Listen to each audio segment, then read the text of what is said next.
بسم اللہ الرحمن الرحیم۔ یہ تکریم قرآن پروگرام ہے اور آج کی اس نشست میں سورۃ البقرہ کے رکوع نمبر 8 کے حوالے سے چند گزارشات پیش کی جا رہی ہیں۔ اس رکوع میں 10 آیات ہیں، آیت نمبر 62 سے لے کر آیت نمبر 71 تک۔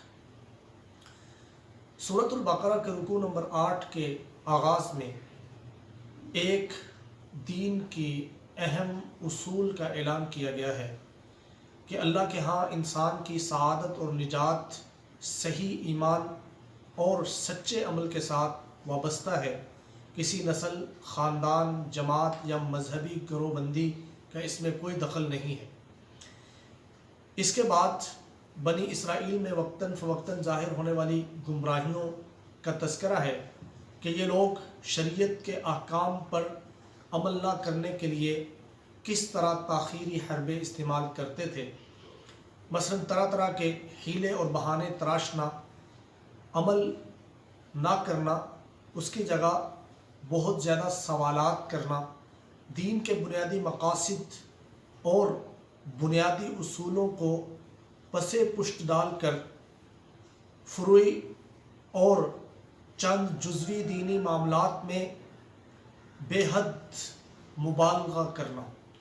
اور بہت زیادہ اس میں مشغول ہونا۔ آیت نمبر 62 میں دین کے ان بنیادی اصولوں میں سے ایک اہم ترین اصول کا اعلان کیا گیا ہے جس پر اسلامی سماجیات اور صالح اور بہترین معاشرتی زندگی کی بنیاد ہے کہ انسانوں کی حقیقی کامیابی، اصل سعادت و نجات اور عزت و شرف دو چیزوں کے ساتھ وابستہ ہے۔ نمبر 1 صحیح ایمان، نمبر 2 سچا اور صالح عمل۔ انسان کسی بھی ذات سے، نسل سے، خاندان سے، وطن سے، جماعت سے یا مذہبی فرقے سے تعلق رکھتا ہو، اگر اس کا ایمان صحیح ہے اور عمل صالح ہے تو اللہ کے ہاں وہ کامیاب ہے، اللہ کے ہاں باعزت اور نیک بخت ہے۔ اور اگر ایسا نہیں ہے تو مذکورہ کوئی بھی نسبت اسے بدبختی، ناکامی اور برے نتائج سے نہیں بچا سکتی۔ یہ اصول بیان کر کے قرآن حکیم نے یہودیوں کے اس غلط گمان کی تردید کی ہے کہ وہ نسلی تعصب اور اپنی فرقہ وارانہ نفسیات کے سبب یہ سمجھتے تھے کہ فضیلت اور سعادت اور نجات کا تعلق صرف ان کی نسل کے ساتھ ہے اور ان کے یہودی مذہب کے ساتھ ہے۔ وہ ایمان و عمل کا جیسا مرضی مظاہرہ کریں،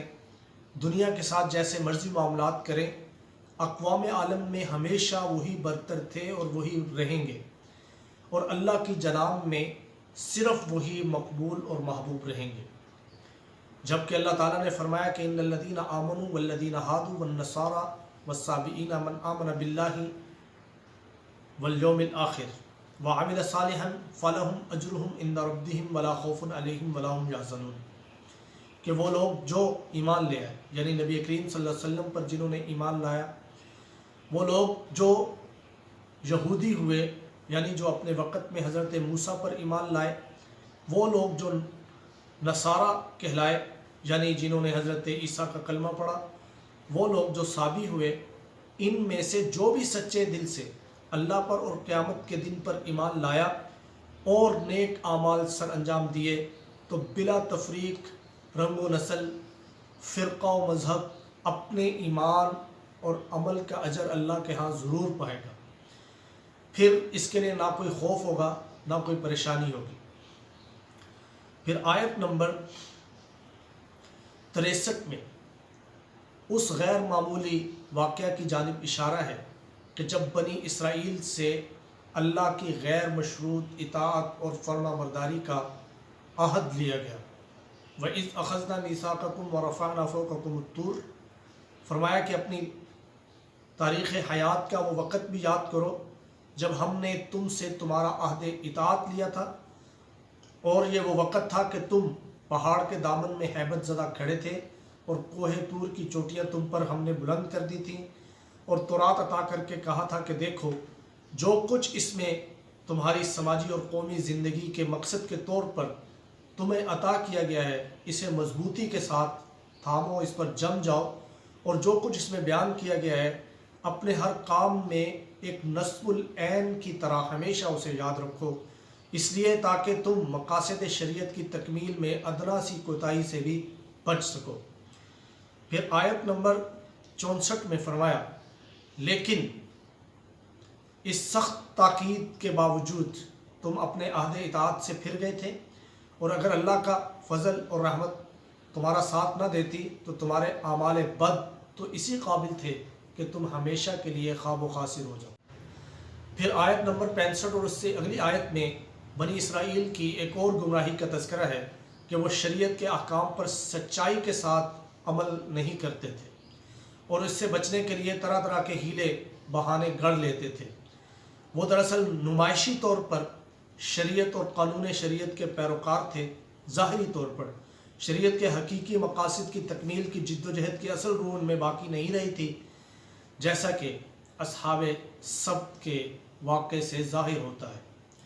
اللہ تعالیٰ نے فرمایا کہ ان لوگوں کی حیلہ تراشی اور بہانہ سازی کا حال تمہیں خود معلوم ہے، بہت زیادہ اچھی طرح تم جانتے ہو کہ ان لوگوں کو جو تم ہی میں سے تھے، انہوں نے سبت کے مقدس دن یعنی ہفتہ کے مقدس دن میں ایک حیلے کے ذریعے مقررہ شرعی و قانونی حدود سے تجاوز کیا۔ ہم نے ان سے کہا کہ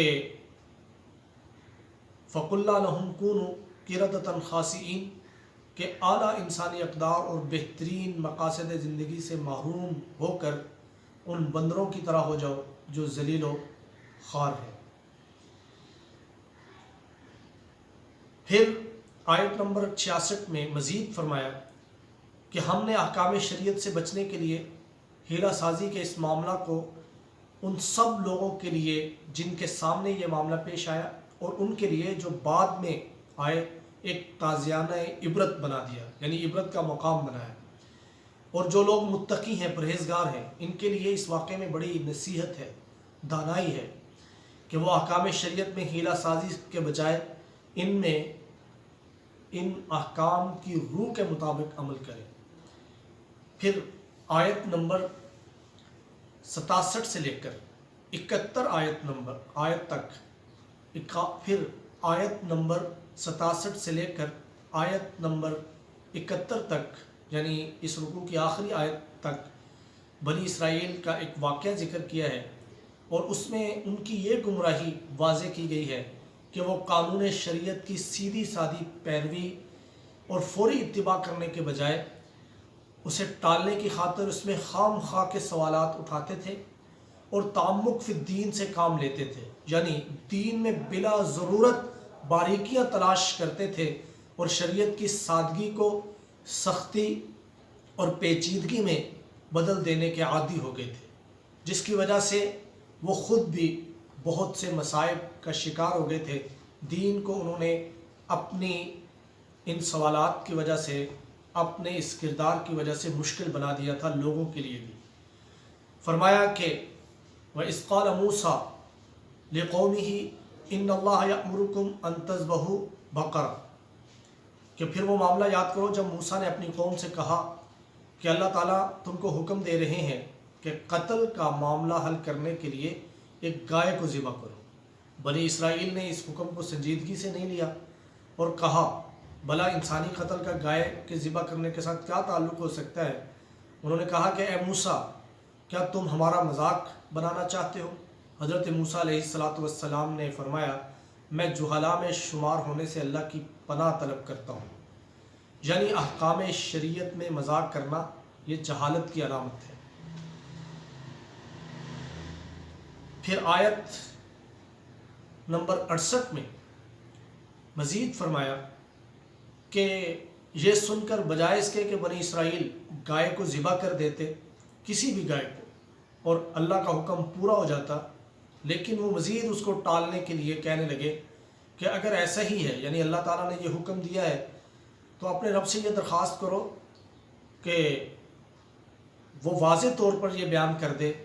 کہ یہ گائے کس طرح کی ہونی چاہیے، یعنی اس کی تفصیل ہمیں بتا دیجیے۔ حضرت موسیٰ علیہ السلام نے کہا کہ اللہ کا فرمان یہ ہے،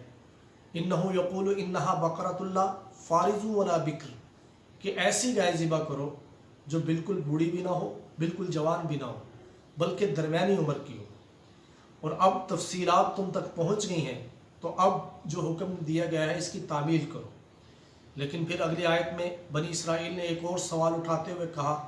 کہ اے موسیٰ، اپنے پروردگار سے درخواست کرو کہ وہ یہ بھی بتا دے کہ اس گائے کا رنگ کیسا ہو۔ تو حضرت موسیٰ علیہ السلام نے کہا کہ اللہ تعالیٰ فرما رہے ہیں کہ اس کا رنگ سنہرا ہو، اور ایسا شوخ سنہرا کہ دیکھنے والوں کو خوش کر دے۔ پھر آیت نمبر 70 میں مزید ان کی گفتگو کو ذکر کیا۔ آیت نمبر 70 میں فرمایا کہ جب رنگ بھی انہیں معلوم ہو گیا، مزید ستانے کے لیے انہوں نے کیا کہا؟ آیت نمبر 70 میں اس کا تذکرہ ہے کہ ہم پر گائے کا معاملہ اب بھی غیر واضح ہے اور مشتبہ ہے، لہٰذا اپنے رب سے کہو کہ مزید وضاحت کے ساتھ بتا دے کہ گائے کیسی ہونی چاہیے۔ اگر اللہ تعالیٰ نے چاہا تو ہم ضرور سمجھ جائیں گے۔ وَإِنَّا إِن شَاءَ اللَّهُ لَمُهْتَدُونَ۔ آیت نمبر 71 میں فرمایا، جو اس رکوع کی آخری آیت ہے، کہ موسیٰ علیہ السلام نے کہا کہ اللہ تعالیٰ فرما رہے ہیں کہ ایسی گائے ذبح کرو کہ جو کبھی ہل چلانے کے لیے استعمال نہ کی گئی ہو، نہ کبھی آبپاشی کے لیے کام میں لائی گئی ہو، اور مسلمۃ لا شیۃ فیہا، ہر طرح سے صحیح و سالم ہو، اس میں کوئی داغ، کوئی عیب نہ ہو۔ جب بنی اسرائیل نے یہ دیکھا کہ معاملہ مزید بڑھتا جا رہا ہے، ٹل نہیں رہا، ختم نہیں ہو رہا، تو عاجز ہو کر کہنے لگے اب تم نے صحیح طور پر بات واضح کر دی ہے، اور اس کے بعد انہوں نے بادل ناخواستہ گائے ذبح کی، اگرچہ وہ دل سے یہ کام کرنا نہیں چاہتے تھے۔ تو یہ سورۃ بقرہ کا رکوع نمبر 8 ہے، اور اس میں انسانوں کی کامیابی اور نجات کا اصول بیان کیا گیا ہے، اور بنی اسرائیل کی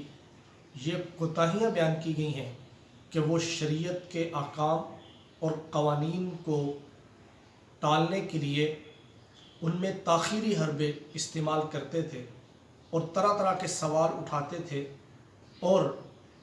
باریکیاں تلاش کرنے کی کوشش کرتے تھے، لیکن جتنا وہ اس میں داخل ہوتے اتنا ہی ان کے لیے مشکلات میں اضافہ ہو جاتا، اور اتنا ہی دین جو ہے وہ آسانی کے بجائے اس میں سختی اور اس میں پیچیدگی پیدا ہو جاتی۔